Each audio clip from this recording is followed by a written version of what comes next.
Welcome to study 24 Udaipur.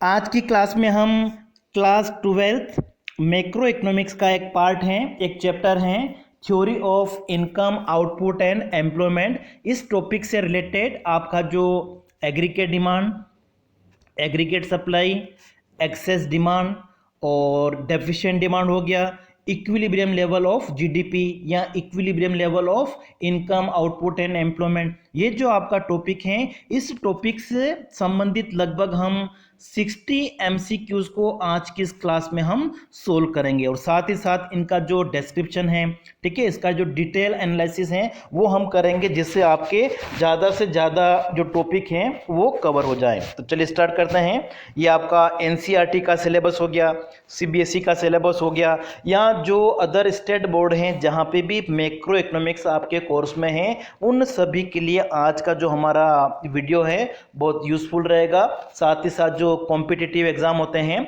जैसे कि आपका स्कूल लेक्चरर का हो गया, पीजीटी इकोनॉमिक्स का हो गया, अदर जो एग्जाम होते हैं कॉम्पिटिटिव एग्जाम इकोनॉमिक्स के, उन एग्जाम के लिए भी आज का जो हमारा टॉपिक है वो बहुत यूजफुल रहेगा। तो चलिए स्टार्ट करते हैं। सबसे पहला क्वेश्चन देखते हैं आज का हमारा।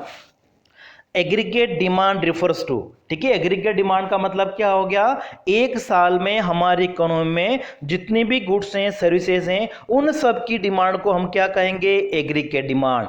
Demand for all goods and services produce in economy during an accounting year, ठीक है, एक साल में हमारी इकोनॉमी में जो गुड्स और सर्विसेज प्रोड्यूस की गई हैं, उन सभी की डिमांड को हम क्या कहेंगे, एग्रीगेट डिमांड। इसलिए इसमें हम क्या करते हैं, जो कंजप्शन के लिए डिमांड होती हैं, इन्वेस्टमेंट के लिए डिमांड होती हैं, गवर्नमेंट डिमांड होती हैं, इन सभी को हम इंक्लूड करते हैं। तो करेक्ट आंसर आपका यहां पे क्या हो जाएगा, option A, demand for all goods and services produce in economy during a period of 1 year.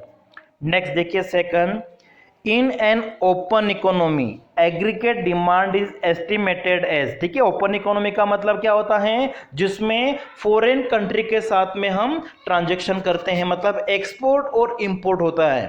अब जब हम एग्रीगेट डिमांड में एक्सपोर्ट और इंपोर्ट, जिसको नेट एक्सपोर्ट कहा जाता है, इसको भी इंक्लूड करेंगे, तो हमारा एग्रीगेट डिमांड इक्वल टू क्या हो जाएगा, consumption expenditure plus investment expenditure plus government expenditure plus net export X minus M. तो यहां पे आपका करेक्ट आंसर क्या हो जाएगा, ऑप्शन डी। एग्रीगेट डिमांड क्या होती है ओपन इकोनॉमी में, private consumption expenditure plus private investment expenditure plus government expenditure plus net exports. Next देखिए third, consumption function is a functional relationship between, ठीक है, कंजप्शन फंक्शन जो है वो किन के बीच में फंक्शनल रिलेशनशिप को बताता है, हम लिखते हैं C equal to function of Y, मतलब किसी इकोनॉमी में जो कंजप्शन का लेवल है वो किसके ऊपर डिपेंड करेगा, इनकम के ऊपर डिपेंड करता है, और इनकम और कंजप्शन के बीच में जो रिलेशनशिप है उसको हम क्या कहेंगे, कंजप्शन फंक्शन। तो करेक्ट आंसर आपका यहाँ पे क्या हो जाएगा, ऑप्शन तीसरा C, ठीक है, कंजप्शन और इनकम के बीच में रिलेशन को बताता है कंजप्शन फंक्शन। नेक्स्ट देखिए, average propensity to consume is equal to. अब देखिए कंजप्शन फंक्शन में हमने पढ़ा था कि कंजप्शन और इनकम के बीच में रिलेशन, जब आपको एवरेज प्रोपोर्शनिटी टू कंज्यूम निकालना है APC, तो उसके लिए हम क्या करेंगे, जो कंजप्शन है उसमें हम इनकम का डिवाइड कर देते हैं, तो क्या आ जाएगा, एवरेज आ जाएगा। तो करेक्ट आंसर आपका यहाँ पे हो जाएगा ऑप्शन तीसरा C/Y। नेक्स्ट देखिए आपका fifth, marginal proportionality to consume, ठीक है, मार्जिनल का मतलब क्या हो गया, इनकम में चेंज होने से कंजप्शन में जो चेंज होगा, डेल्टा Y और डेल्टा C, ठीक है, इनकम में चेंज होने से कंजप्शन में जो चेंज होता है उसको हम क्या कहते हैं, MPC कहते हैं। अगर किसी इकोनॉमी में MPC अगर 0.8 है, इसका मतलब क्या होता है, जो बढ़ी हुई इनकम है उसका 80% कहाँ पे खर्च किया जाता है, कंजप्शन पे खर्च किया जाता है। तो MPC का फॉर्मूला क्या होता है, delta C upon delta Y, change in consumption upon change in income. Next देखिए sixth, MPC being equal to 0.5, what will be delta C if income increases by ₹100? देखिए जब MPC 0.5 है इसका मतलब क्या हो गया, जो इनकम बड़ी है उसका 50% कहाँ पे खर्च किया जाता है, कंजप्शन के ऊपर। इसका मतलब डेल्टा सी जो है वो होगा, वो कितना होगा आपका, जो बड़ी हुई इनकम है ₹100 उसका हाफ, तो ये आपका हो जाएगा 50 हो जाएगा। ठीक है, तो करेक्ट आंसर आपका क्या हो गया, ऑप्शन बी। MPC एक तरह से क्या बताती हैं कि जो बड़ी हुई इनकम है उसका कितना पार्ट कंजप्शन के ऊपर खर्च किया जा रहा है।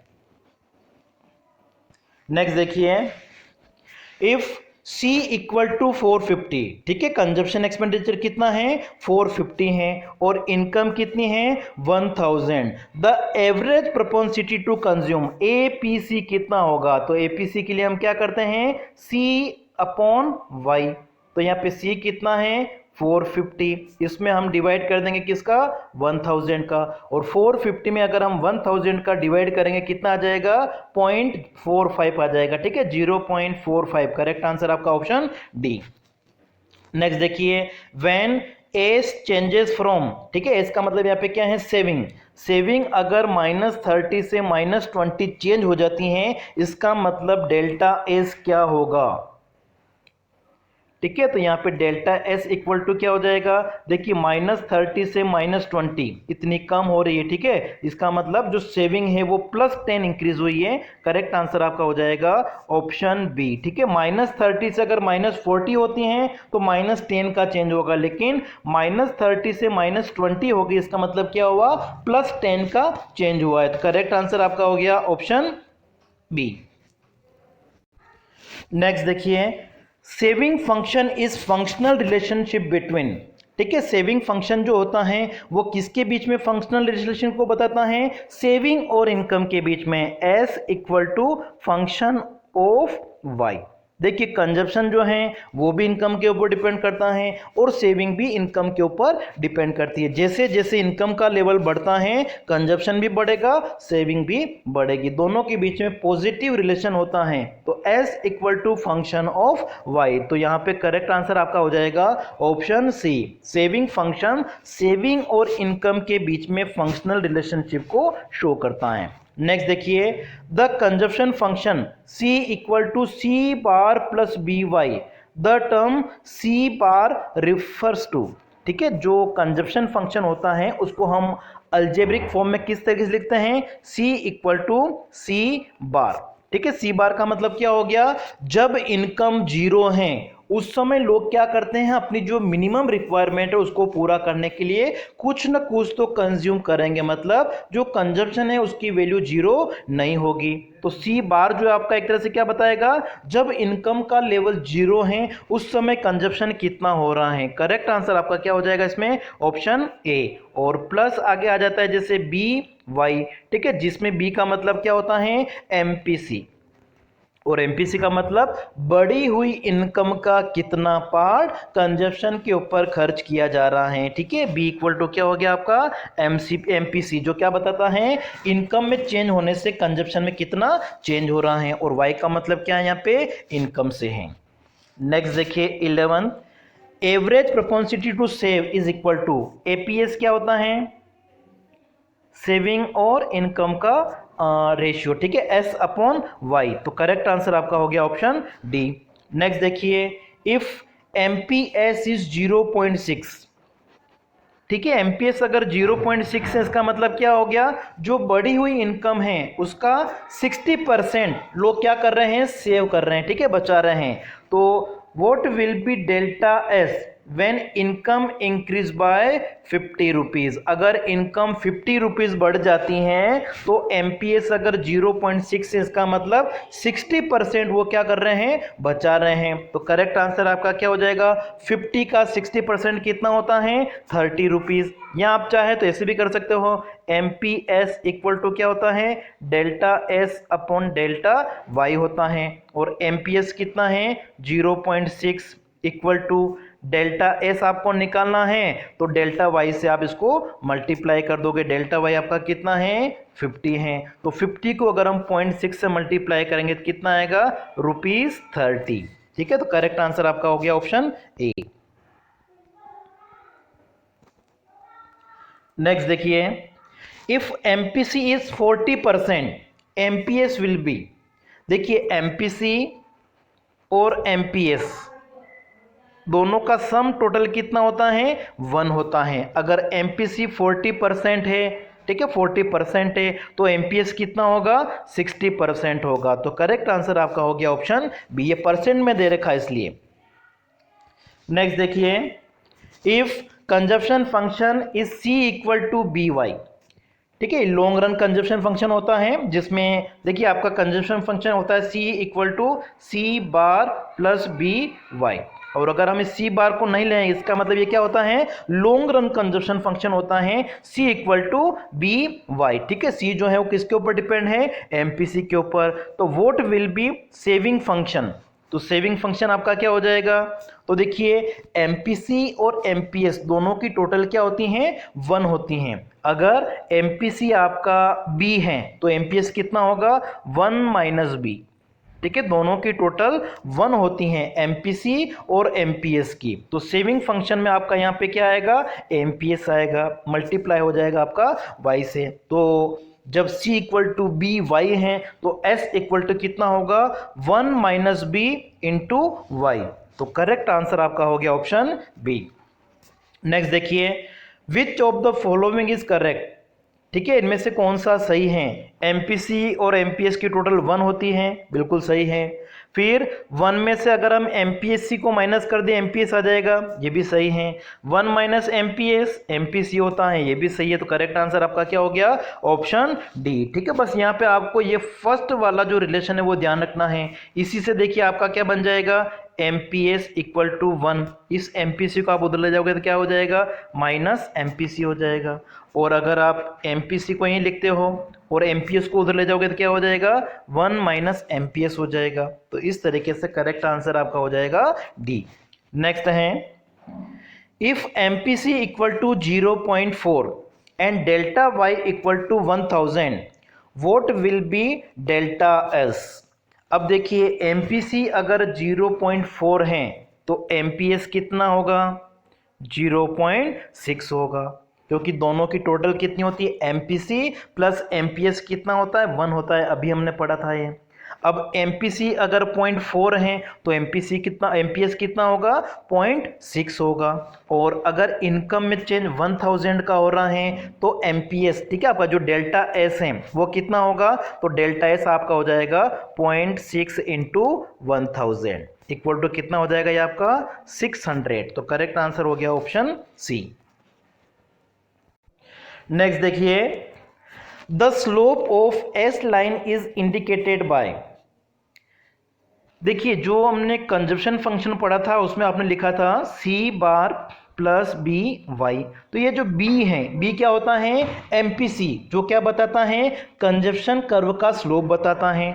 और सेविंग फंक्शन आपका होता है S equal to minus S plus 1 minus B into Y. तो ये जो 1 माइनस बी से बी है जो एमपीएस होता है, ये क्या बताता है, सेविंग लाइन का स्लोप बताता है। तो यहां पे पूछा हुआ है स्लोप ऑफ सेविंग लाइन क्या होता है, एमपीएस होता है। और एमपीएस की वैल्यू 1 माइनस एमपीसी के भी बराबर होती है। इसका मतलब करेक्ट आंसर आपका क्या हो जाएगा, ऑप्शन डी। नेक्स्ट है 18th, when C equal to 100 plus 0.5 Y and Y equal to कितना है, 1200, autonomous consumption will be.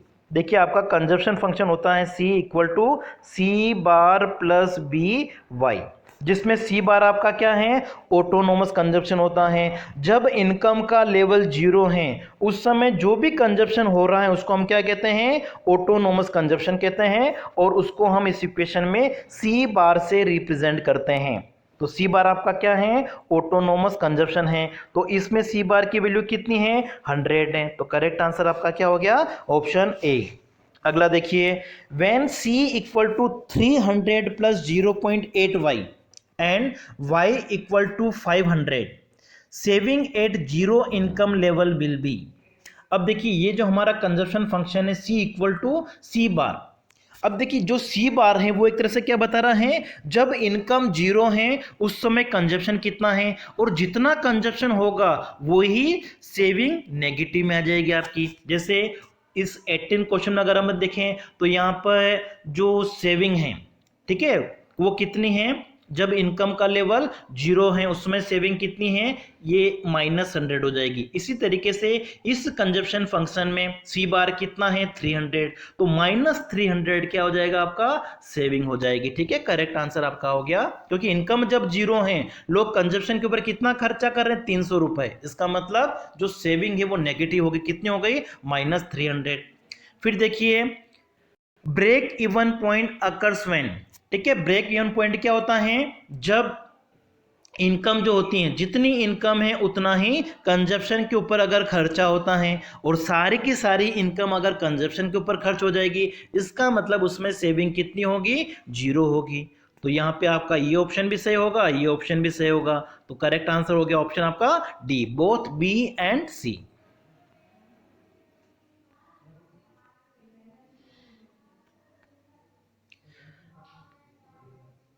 Next देखिए, since aggregate supply equal to C plus S and aggregate demand equal to C plus I, equilibrium will be established where C plus S equal to C plus I. और देखिए Y, जैसे equilibrium में क्या होता है, aggregate demand और aggregate supply दोनों क्या होते हैं, इक्वल होते हैं। एग्रीगेट डिमांड आपकी क्या होती है, सी प्लस आई होती हैं, और एग्रीगेट सप्लाई क्या होती है, सी प्लस एस होती हैं। सी दोनों में कॉमन आ रहा है, कट गया आपस में, क्या बचा आपके पास में, इन्वेस्टमेंट इक्वल टू सेविंग। तो करेक्ट आंसर आपका क्या हो जाएगा, option A.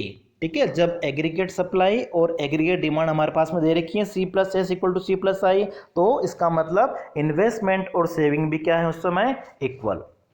Next, equilibrium level of income output and employment is view from which of the following approach. ठीक है, तो जो इनकम और आउटपुट का इक्विलिब्रियम लेवल है उसके लिए दो अप्रोच हैं, कौन कौन सी, एग्रीगेट डिमांड और एग्रीगेट सप्लाई अप्रोच, और दूसरा इन्वेस्टमेंट और सेविंग अप्रोच। तो करेक्ट आंसर आपका यहाँ पे क्या हो जाएगा, option C, both A and B.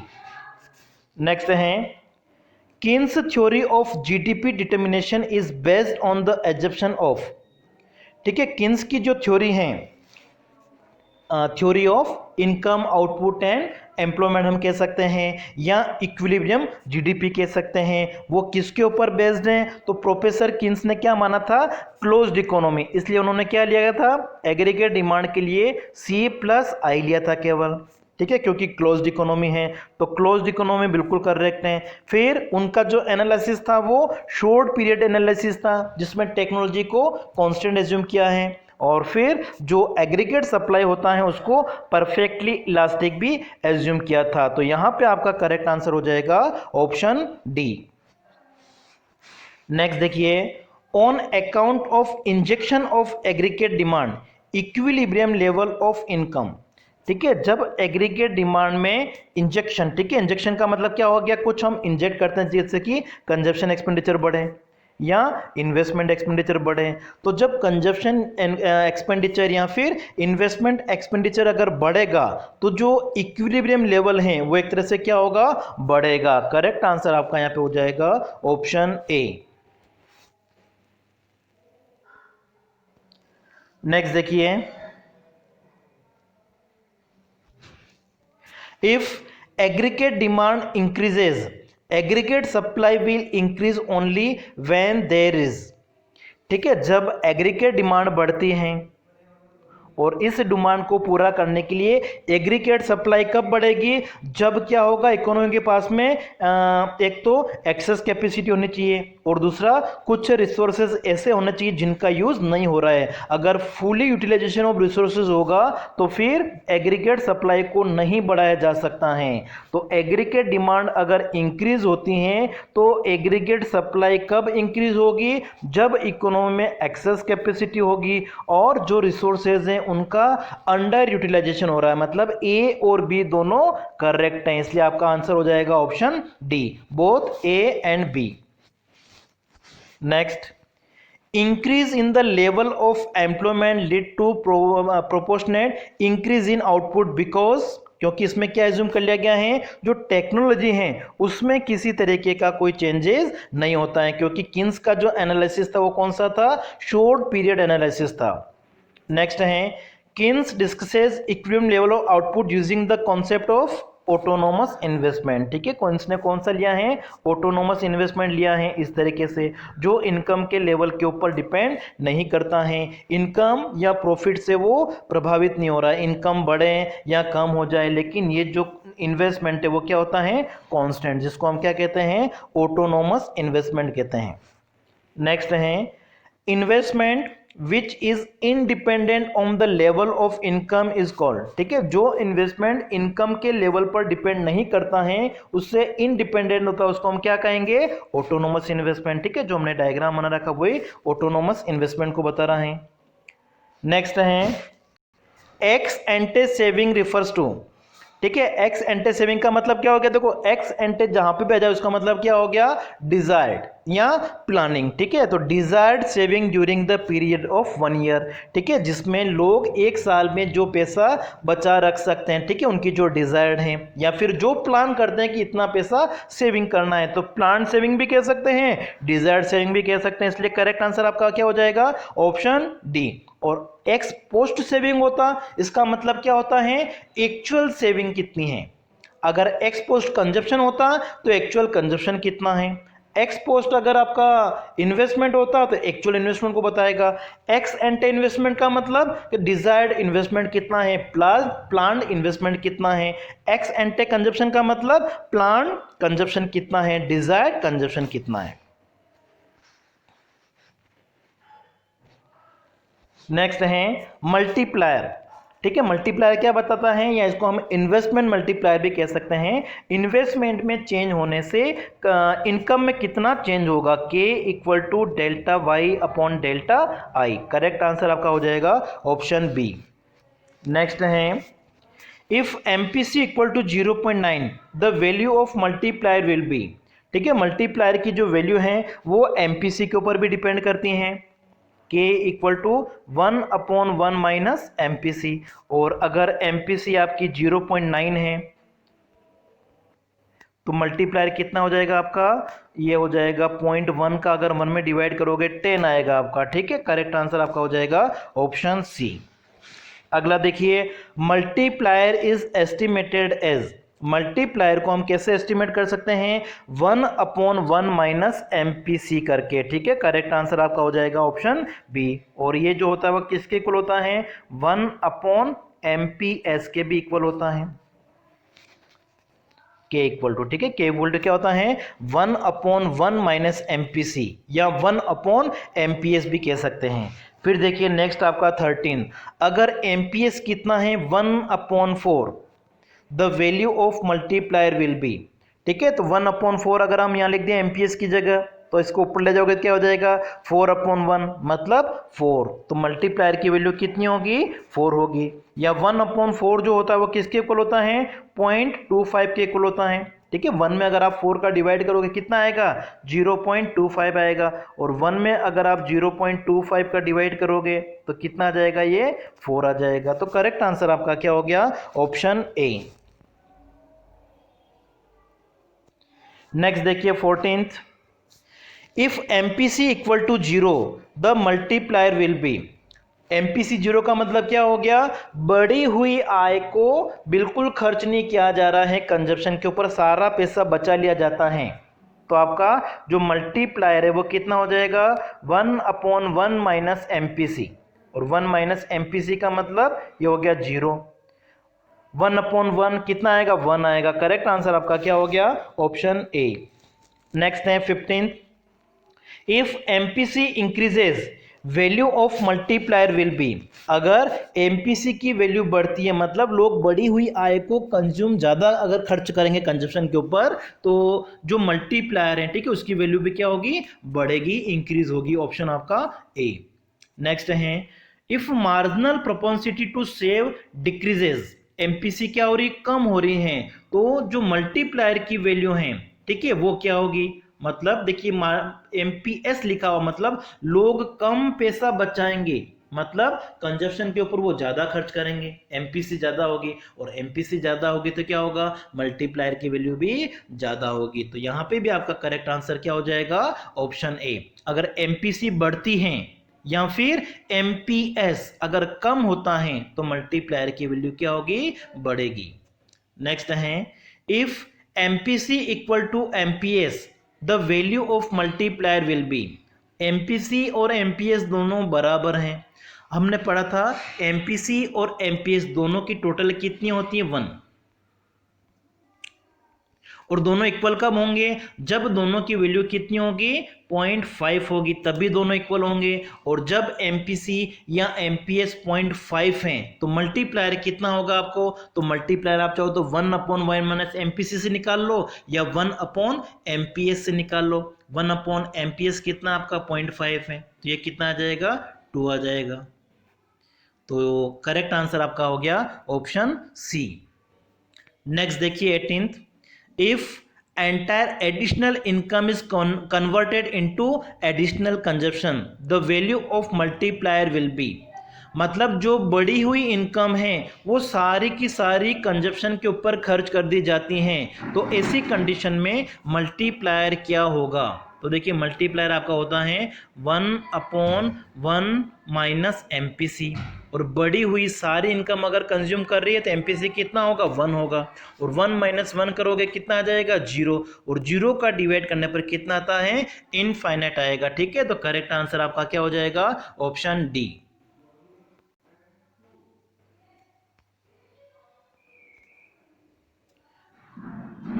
Next है, if investment increases from 400 to 550, income increases from 900 to 1650, the MPS should be equal to। ठीक है, अब देखिए यहाँ पे जो, तो यहाँ पे हम सबसे पहले मल्टीप्लायर कैलकुलेट करते हैं। ठीक है, मल्टीप्लायर कितना होगा आपका, K equal to delta Y. ठीक है, डेल्टा वाई कितना है आपका, इनकम 900 से 1650 हो रही है, कितना बढ़ रही है, 750, और इन्वेस्टमेंट कितना बढ़ा है, 400 से 550 मतलब 150, और 150 का अगर हम 750 में डिवाइड करेंगे कितना आएगा, 5 आएगा। और जब मल्टीप्लायर की वैल्यू 5 है इसका मतलब जो एमपीसी है वो कितना होगा, 0.2 होगा। करेक्ट आंसर आपका हो जाएगा ऑप्शन बी। कैसे आएगा, देखिए आप फॉर्मूला है उसमें वैल्यू केस को सोल्व कर लीजिएगा, के इक्वल टू 1/1 माइनस एमपीसी, और एमपीसी की एमपीसी, तो ये आपका हो जाएगा के कितना है, 5 है, 5 इंटू हो जाएगा आपका फिर ये, ठीक है, 1 माइनस एमपीसी को इधर लाओगे तो ये हो जाएगा 5 माइनस 5 एमपीसी इक्वल टू 1, और एमपीसी इक्वल टू कितना हो जाएगा, 1/5, और 1/5 का मतलब कितना होता है, 0.2 होता है। तो करेक्ट आंसर आपका हो जाएगा ऑप्शन बी।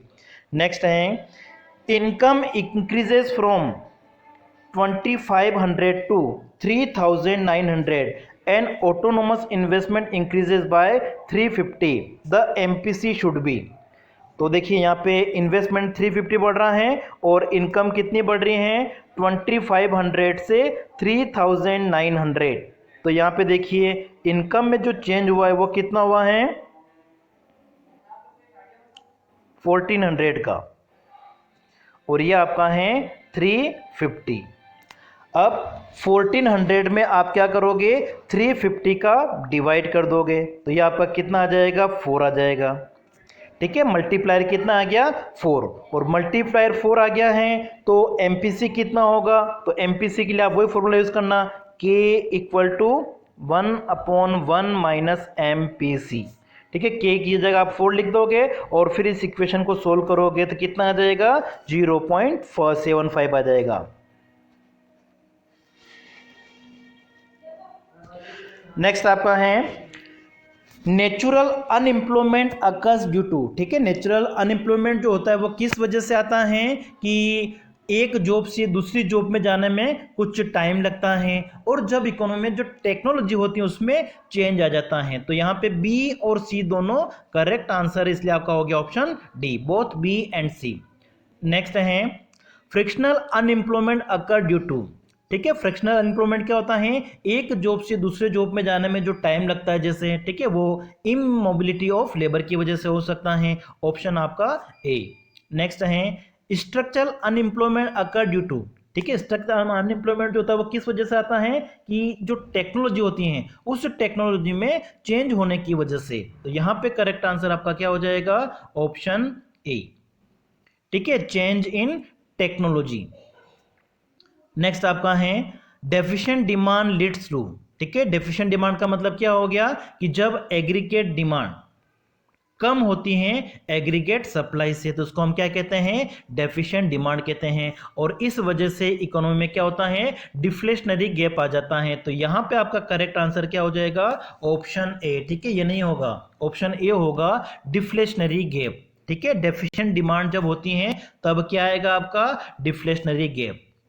नेक्स्ट है deflationary gap is major on, ठीक है। डिफ्लेशनरी गैप जो है उसको कैसे मेजर कर सकते हैं, तो ये हो जाएगा आपका कि फुल एम्प्लॉयमेंट लेवल पर एग्रीगेट डिमांड कितनी है और प्लान एग्रीगेट डिमांड कितनी है, ठीक है, दोनों का डिफरेंस। तो करेक्ट आंसर आपका यहाँ पे क्या हो जाएगा, ऑप्शन सी, ठीक है। डिफ्लेशनरी गैप का मतलब क्या हो गया, जो डेफिशिएंट डिमांड होती है, aggregate demand at full employment level कितना है और एग्रीगेट डिमांड प्लांट कितनी है, डिजायर्ड कितनी है, दोनों का जो डिफरेंस होता है उसको हम डेफिशिएंट डिमांड या डिफ्लेशनरी गैप कह सकते हैं।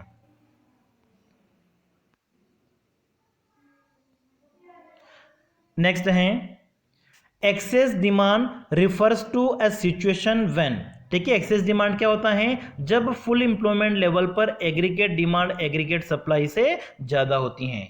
नेक्स्ट है एक्सेस डिमांड लीड्स टू, ठीक है। एक्सेस डिमांड में क्या होगा, प्राइस बढ़ते हैं, एम्प्लॉयमेंट का जो लेवल है, ठीक है, वो तो नहीं बढ़ सकता है क्योंकि इकोनॉमी के पास में कैपेसिटी नहीं होती है, एक्सेस कैपेसिटी नहीं होती है। इन्फ्लेशनरी गैप भी हो सकता है। तो ए और बी दोनों करेक्ट हैं, ऑप्शन आपका डी। नेक्स्ट है which of the following does not lead to fall in aggregate demand, ठीक है। एग्रीगेट डिमांड के कंपोनेंट्स कौन कौन से हैं आपका, सी इन्वेस्टमेंट, गवर्नमेंट एक्सपेंडिचर और net export X minus M. तो एग्रीगेट डिमांड में जो कमी है वो किस वजह से नहीं होगी, अगर प्राइवेट कंजप्शन एक्सपेंडिचर कम हो जाता है तो एग्रीगेट डिमांड कम हो जाएगी, अगर एक्सपोर्ट कम हो जाते हैं तो भी क्या होगा, एग्रीगेट डिमांड कम हो जाएगी, अगर इंपोर्ट कम हो जाते हैं तो एग्रीगेट डिमांड कम नहीं होगी, ठीक है। करेक्ट आंसर आपका हो जाएगा ऑप्शन सी। नेक्स्ट है which of the following lead to increase in aggregate demand, ठीक है। एग्रीगेट डिमांड जो है वो किस वजह से बढ़ेगी, तो एग्रीगेट डिमांड में आप क्या क्या लेते हो, सी प्लस आई प्लस जी प्लस एक्स माइनस एम, ठीक है। तो एग्रीगेट डिमांड बढ़ने का क्या कारण होता है कि अगर गवर्नमेंट एक्सपेंडिचर अगर बढ़ेगा तो एग्रीगेट डिमांड बढ़ेगी, बिल्कुल सही है। अगर इन्वेस्टमेंट एक्सपेंडिचर बढ़ेगा तब भी एग्रीगेट डिमांड बढ़ेगी, और ये इंपोर्ट अगर कम हो जाएंगे तब भी एग्रीगेट डिमांड क्या होगी, बढ़ेगी। इसका मतलब करेक्ट आंसर आपका हो जाएगा ऑप्शन डी।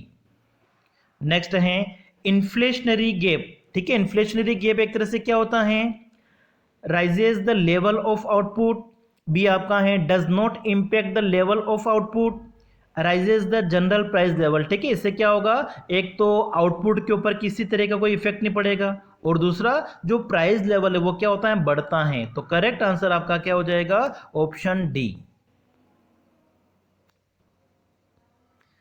नेक्स्ट है if the level of aggregate demand is to be raised, ठीक है, मतलब एग्रीगेट डिमांड कर जो क्या हो रहा है, अपवर्ड शिफ्ट हो रहा है,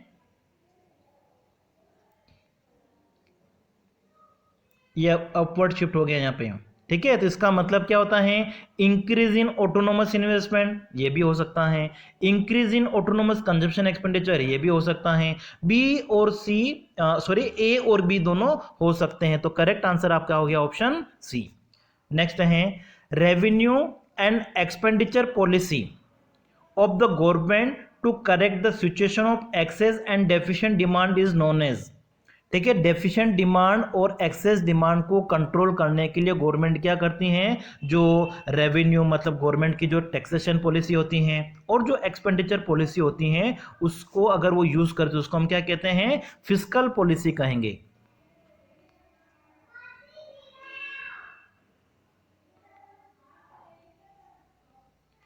नेक्स्ट है which of the following components of fiscal policy can be use to correct deficient demand. ठीक है, डेफिशिएंट डिमांड है, एग्रीगेट डिमांड कम है, तो उसको बढ़ाने के लिए क्या किया जाएगा? तो गवर्नमेंट एक्सपेंडिचर को बढ़ाना पड़ेगा, टैक्स रेट को कम करना पड़ेगा, लोगों से जो उधार ले रही बोरोइंग वो कम करनी पड़ेगी। तो करेक्ट आंसर आपका यहाँ पे क्या हो जाएगा? Option D. नेक्स्ट है डेफिशिएंट और excess demand can be corrected through. ठीक है, एक्सेस डिमांड को किस और डेफिशिएंट डिमांड को किस तरीके से सही किया जा सकता है? फिस्कल और मॉनेटरी पॉलिसी दोनों से। ठीक है, ऑप्शन आपका सी। नेक्स्ट है with a view to correcting inflationary gap which of the following fiscal policy measure should be adopted. ठीक है, अगर इन्फ्लेशनरी गैप है इकोनॉमी में तो उसको कम करने के लिए क्या करना पड़ेगा? टैक्स रेट को बढ़ाना पड़ेगा, बिल्कुल सही है। पब्लिक एक्सपेंडिचर को कम किया जाएगा, लोगों से जो उधार लेती है गवर्नमेंट वो ज्यादा लेगी, मतलब करेक्ट आंसर आपका हो गया ऑप्शन डी। नेक्स्ट है which of the following component of monetary policy can be adopted to correct excess demand. Excess demand को करेक्ट करने के लिए क्या करना पड़ेगा? बैंक रेट को बढ़ाया जाएगा, मार्जिन रिक्वायरमेंट को भी बढ़ा दिया जाएगा, सीआरआर एसएलआर इन सबको बढ़ाया जाएगा। ऑप्शन आपका डी। नेक्स्ट है to correct the situation of deflationary gap the central bank. ठीक है, जो डिफ्लेशनरी गैप है उसको सही करने के लिए सेंट्रल बैंक क्या करेगा? मार्जिन रिक्वायरमेंट को बढ़ाएगा या मार्जिन रिक्वायरमेंट को कम करेगा या कैश रिजर्व रेशियो को बढ़ाएगा। ठीक है, तो डिफ्लेशनरी गैप है इसका मतलब क्या हो गया? इकोनॉमी में मनी की सप्लाई को बढ़ाना है, और मनी सप्लाई को बढ़ाने के लिए क्या करना पड़ेगा? जो मार्जिन रिक्वायरमेंट है उसको एक तो कम करना पड़ेगा, और जो कैश रिजर्व रेशियो है। ठीक है, तो यहां पे आपका जो करेक्ट आंसर है correct situation of deflationary gap, तो बैंक अपने पास में, मतलब करेक्ट आंसर आपका हो जाएगा ऑप्शन बी होगा। ठीक है, मतलब जो मार्जिन रिक्वायरमेंट उसको कम कर दिया जाएगा। नेक्स्ट है by increasing the tax burden on the households the government intend to correct the situation of deficient demand, correct the situation of inflationary gap, correct the situation of excess demand, both B and C. ठीक है, तो यहाँ पे हो जाएगा B and सी दोनों। Tax burden, ठीक है, अगर टैक्स बढ़ा रही गवर्नमेंट इसका मतलब क्या हो गया? इकोनॉमी में जो एक्सेस डिमांड है, इन्फ्लेशनरी गैप, उसको वो कम करना चाहती है। लास्ट क्वेश्चन हमारा है wage price spiral is consequence of. ठीक है, वेज प्राइस स्पाइरल जो होता है वो एक तरह से इकोनॉमी में जो इन्फ्लेशनरी गैप होता है, ठीक है, उससे रिलेटेड ऑप्शन आपका ए।